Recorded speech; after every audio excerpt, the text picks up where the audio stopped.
Arro card is a credit-building card designed for people who want access to credit without relying on a traditional secured card setup. By the end, you'll know what Arro card offers, who it may work for, and what to check before deciding if applying makes sense. Arro is built around helping users establish or strengthen their credit profile. Instead of using a traditional credit card with a security deposit, Arro focuses on credit-building features connected to your financial activity. The main reason people look at Arro is because getting approved for traditional credit cards can be difficult when you have limited or poor credit history.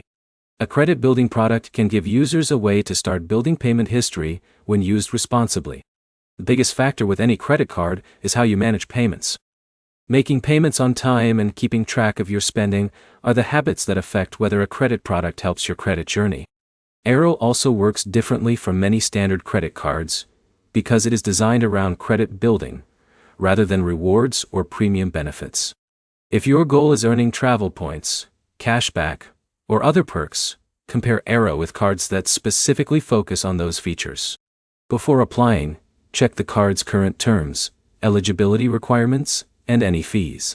A card that helps build credit can still become expensive if the costs do not match your situation. You should also compare Arro with other credit-building options. Secured cards usually require an upfront deposit, while other credit-building products may use different approval methods or account structures. The right choice depends on what you need. If your main goal is building credit history, and you want a product focused on that purpose, Arro may be worth considering. If you already qualify for rewards cards or low-cost traditional cards, those options may provide more value. The best next step is to review Arro's current features. Compare them with at least 2 other credit-building options, and choose the card that matches your credit goals. The key points are simple. Arro is focused on credit building. Responsible payment habits matter more than the card itself, and comparing fees and features before applying can save you money. If this helped you understand whether Arro card is worth applying for, like the video, and subscribe for more simple money and app breakdowns.